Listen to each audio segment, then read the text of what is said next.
Good evening and welcome to the Independence Mayoral Debate. It's a great crowd. I'm so glad you came out to join us tonight. From left to right, Jeremy Jensen.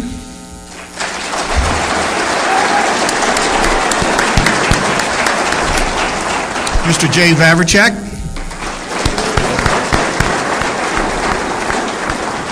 And Mr. Chuck Haase. As the newcomer, this really gives me a great opportunity to share more about who I am. I don't really look at this as a debate between three men. I really look at it more as a job interview. The truth is, I hate politics.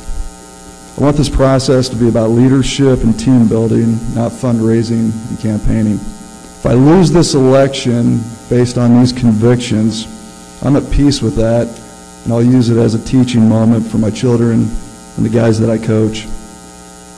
However, I have faith in people, faith that the status quo of politics isn't good enough anymore. As I stand here tonight, I hope to give you all a reason to vote for me, not a reason to vote against these two. Thank you for the opportunity to be here, and it's a pleasure to go ahead and address you as your mayor and looking to serve you for another term. And working together, we've accomplished so many things, and I'm so proud of our community. I'm optimistic about our future because we've been successful. We're stronger, we're safer, we're growing, we're better. I'm proud to be here and ask for your vote as mayor. By working together, we can accomplish great things, and why we've set in motion a visioning opportunity where each one of you will get to determine how we grow and what steps we need to take. I'm optimistic about our future and why I would serve with your vote as mayor. Once again, thank you. I am a hard worker. At one time, I was working full-time for the city. In the National Guard, I was working several weekends a month. I was going to school at nights, and Joyce and I were raising 3 daughters. I'm going to bring that same level of dedication and commitment to you as your next mayor. I'm glad that I have this opportunity to serve, and what I want to do with Grand Island is make Grand Island grand again. One of the big issues of the day in Grand Island has been the Veterans Home and the proposal to move it to Kearney. And despite a continued effort to convince the federal government to accept an alternative plan for the Veterans Home, the defeat this month of LB 935 signaled for many at the Vets Home is indeed moving to Kearney. If that were to happen, what is your vision for the land where the Vets Home sits today, and what process would you use to make that vision happen? Mr. Vavricek. Well, as one who has been involved in 32 Home for Heroes committee meetings, as one who's testified at the state legislature twice, who sought 7 different city council resolutions in support of the Grand Island Veterans Home, who sought $3 million of funding that was unanimously approved by our city council, as well as all 7 resolutions of support to retain the Veterans Home. We are not giving up on the Veterans Home. We're going to continue to fight for the Veterans Home, as Mayor Vavricek said. This is an important part of Grand Island. It's got a deep-rooted history here. We're going to continue to do everything that we can to keep it here because it makes sense. But if we get to the point that the state does move it, we need to work with the state as our partners, we need to work with the CRA, and we need to work with the community to see what we do with the facility, if that's what in fact happens. I think it's a absolute travesty that it's gotten to this point. The thing that disturbs me is that we've got a great plan on the table right now. It's a plan that saves tens of millions of dollars for the overall project.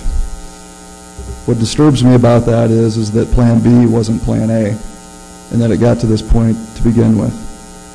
It's very noble, and we need, as a community, to do everything that we can to try to prevent this move from happening. At the end of the day, though, sometimes you have to look at your gun and wonder how many bullets you got left. Now, I'm not saying to give up on it, but I'm saying that we need to start having some realization that there's a very high probability that we do lose it.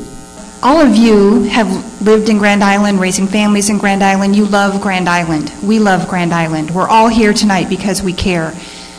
Please describe for me the image of Grand Island that you see and what you would do during your term as mayor to either maintain that image, to improve that image, to polish that image. What do you see as the image? We're all taking a step each day to make our community better.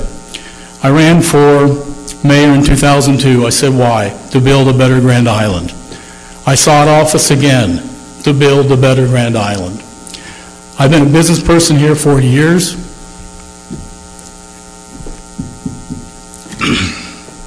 My wife and I moved here in a lone horse trailer. This has been our home. We've raised our family. We also know what it's like to go ahead and have grandchildren and come back to here. So it's all about family, but also trying to do what's right, trying to go ahead and be open and accessible to a neighbor you don't know, as well as one right next door that you've been there and cherished for 20 years. Indeed, it's everything we do each and every day. That's what I like to do as mayor. We have an image problem. I think we have to address the issues that are there. We need to build some continuity.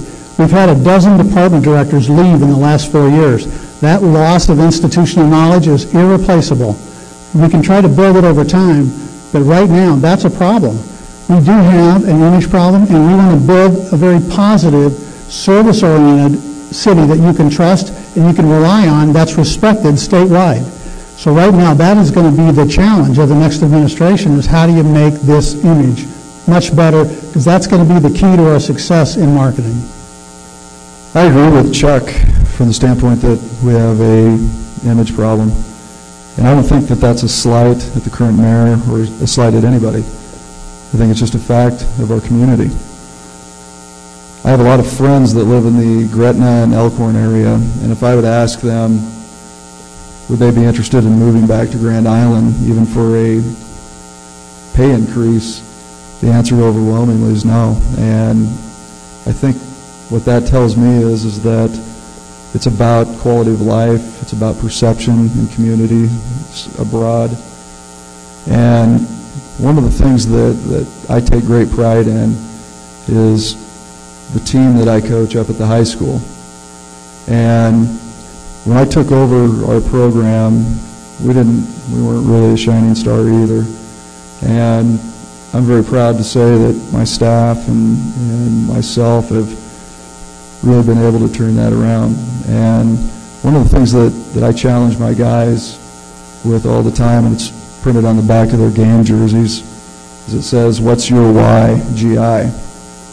And I challenge my guys every time they put their jersey on to think about who it is that they're playing for and to play with passion.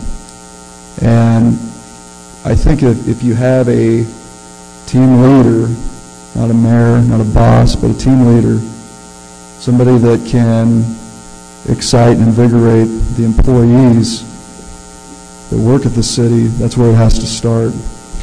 We will have each candidate now do a closing statement of 1 minute, and we'll start with Mr. Jensen, go to Mr. Vavricek, and then with Mr. Haase. You know, I'm very humbled to be here, standing before you folks tonight, as well as all of the people that I've had the opportunity to meet and visit with over the last 6+ weeks. You know, I know that politics can really be a messy deal sometimes, but I think it's also what you make of it. And while all three of us may differ on the method of getting to where we think Grand Island needs to go, I think it goes without saying that we all care about the community, and whoever wins the election, they'll have nothing but my support, or I hope I have their support. And in the community, you'll never hear me say a negative word about either two of these folks up here. So thanks again for the time. Thank you, Mr. Jensen. Mr. Vavricek. Well, thank you for the opportunity to be elected and serve as your mayor today and going forward. I look forward to that opportunity and working on your behalf. I look forward to more budgets without a tax increase. I look forward to a safer community. I look forward to more jobs and continuing the success of our achievements. I also know we're a growing community. We're going to have to work together. The visioning effort will pay off. But once again, some of the steps that have occurred under my administration are going to be long-term, and they're going to pay off. Just like having the vision to extend sanitary sewer to the interstate to promote more jobs. But also this, just know, and once again, Jan's here. We raised our family. We know what it means to go ahead and manage a household and also serve with pride, and we look forward to doing that in a very outstanding community that we're always going to be proud of. Going forward, there's going to be challenges, but as John F. Kennedy said, problems are man-made. They can be solved by man, and I'm confident in that. And with your help and working together, I look forward to serving as mayor. Thank you. Thank you. Mr. Haase. Well, I think the difference is experience. My experience with 26 years in City Hall, my experience with 6 years on the council. This experience is real work, working with real people for the city and watching out after taxpayers. I have been, in my professional life, I have been blessed by many great mentors, including Melissa, Sandy, Chris, Michael Ann, Earl, Keith, Zach, Kenny, Becky, Gary, Wayne. But you know, I've also learned from the critics. And the critics, even though we disagreed with strategy, we found some common values with John, Gene, Kay. I've also found negative people that want to do nothing but destroy you or find something wrong with you. I often see politicians that start off with good intentions but lose their moral compass, and power seems to have a way of doing that. My commitment to you is to look for the good in people, find that common thread, to represent everyone in this room, everyone in this town, and to stay true to my commitments. I ask for your prayers, I ask for your trust, and I ask for your vote on May 13th. God bless. Thank you, Mr. Haase. Thank you to all of you for showing up tonight and being a part of the mayoral debate. And finally, let's thank the candidates for their answers and their civility.